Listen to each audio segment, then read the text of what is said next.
Welcome back to the channel and a bit of an Asian Pacific special with some focus on a lawsuit. Yes, you heard me correctly, a lawsuit, and two airlines expanding their operations with new routes set to be launched in some exciting times. Let's get the lawsuit underway first though, as I'm sure that will capture your attention. Jetstar, who are part of Qantas Group, are facing prospective lawsuit action for its handling of customers during the COVID-19 global pandemic. Hopefully that word doesn't still demonetize me, but I'm just going to roll with it. The lawsuit entails handling travel vouchers that were supposedly issued to customers impacted during periods in which flights were cancelled. Furthermore, the allegations state that Jetstar was not appropriately passing these on to customers. Hundreds of thousands, therefore, were believed to be impacted. The allegations note that these passengers felt the negative ramifications from it ever since, while Jetstar has basically laughed its way to the bank, profiting from those during what can only be described as adverse times. Between 2020 and 2022, which was the height of the pandemic, and if you recall back, Australia being one of the most locked down, Jetstar went forward by issuing travel vouchers to customers that were impacted by cancellations. Acting as credits, these vouchers could then be applied to future flying with the company. In theory, it makes sense. However, now the legal ramifications can be felt through the requirement that payments be made back to the customers rather than just credits. So we're talking in the form of cash rather than a voucher.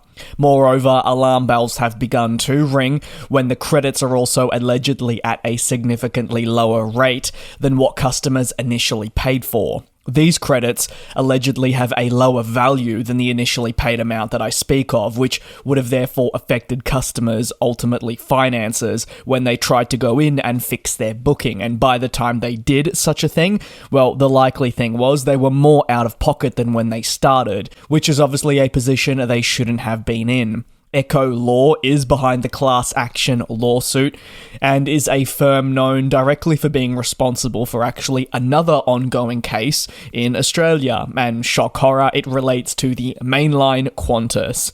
That is because Jetstar and Qantas are under the same roof of Qantas Group, with the orange and grey themed airline being the low-cost division. And interestingly, despite acting as a low-cost brand, as Echo Law actually stated in a press release, these claims, they say, couldn't be further from the truth, as the profitable airline looked to put its financial requirements ahead of customer interests. It's not wrong to, say, focus on a financial aspect of your business, but if it's to the detriment of your actual customers, then that's where concerns will arise. That transparency, which wasn't present, has been a common theme across Qantas Group throughout the early 2020s, and can really be attributed to the demise of the brand and a flag carrier that was previously highly regarded as an Australian company. Since the COVID pandemic, travel credits and vouchers have been a highly discussed topic across the Australian industry, and airlines have been extensively investigated regarding their handling of these. This handling involves the previous expiration date of flight credits, which obviously received a lot of pushback, essentially expecting people to use these credits in, say, a 12-month period when they may not be fit to do so or have the funds, because at the end of the day, a pandemic really impacted a lot of people's lives. Qantas obviously then said it would refund the expiring credits to customers after a lot of pressure was put on it to do so. On a whole, the Qantas Group has already publicly admitted that its travel credit system wasn't run as intended and caused greater harm than good.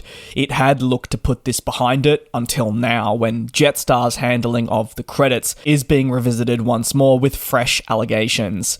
Over to Japan Airlines, and very much like my next story, they've announced they will be growing their flight schedule for the winter season, which will lead into 2025, focusing on both international and domestic markets. The network adjustments revealed fantastic developments, most notably for London Heathrow, slated to welcome the state-of-the-art and still brand new A350-1000, acting as the new flagship within the company. Japan Airlines says the exact start date for this aircraft has not been decided, but you can expect it to commence in the fall of this year and the date to be revealed in due course. The flight will originate from Tokyo Haneda. Now, the A350-1000 has already begun flying to New York on 2 daily flights, this commencing August 14th and August 23rd, which is technically tomorrow, but by the time you watch this, it'll have already occurred. It launched flights between Tokyo Haneda and Dallas-Fort Worth daily. Other adjustments to the international network include an increase in flying to my home of Melbourne Airport in Australia, where we will see the original thrice weekly doubled to 6 per week. Meanwhile, the number of flights to Shanghai from Kansai and Nagoya will also increase as the airline commits to daily on both occasions. Seasonal flights will also commence between Nagoya and Taipei, these to be 5 times a week. Japan Airlines also puts a lot of focus on Guam with 2 additional flights across that very busy winter schedule. Jakarta as well, and even India will see increases in flying. Furthermore, using the A350-1000 and even to the Boeing 777 will enable greater capacity into locations that really do require this for, say, the busier months of the season.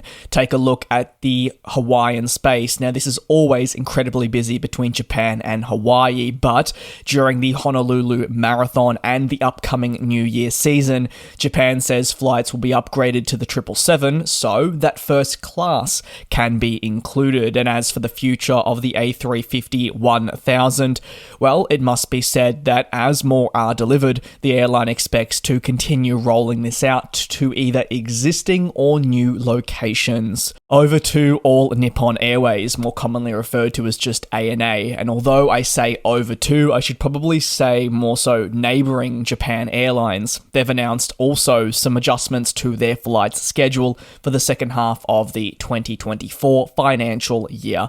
I'll be focusing just strictly on the mainline ANA, but it is worth noting that their press release goes into Peach and the newly launched Air Japan. I will endeavour to link that below in the description if you do want to go in and have a look at some of those more domestic and local changes. As for ANA, well, they're saying that they're seeing some pretty steady recovery levels, and it's why they're responding to markets that may require additional capacity wherever possible. For example, 3 new routes will now be launched, with Tokyo Haneda to Milan commencing December 3rd, and then into 2025, well, ANA has committed to Tokyo Haneda to Stockholm, and then lastly, we'll have Tokyo Haneda to Istanbul. This will be from January 31 and February 12, respectively. The routes will all be thrice weekly and benefit the European network in different ways alongside Turkey.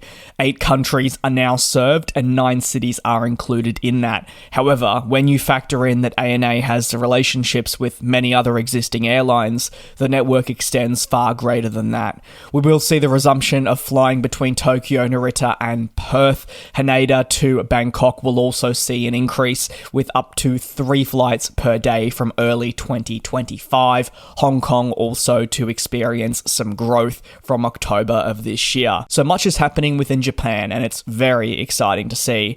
Let me know your thoughts on today's aviation news recap, from the lawsuit to expansion, down below in the comments. Thanks again, take care, be safe, and I'll see you tomorrow for another recap.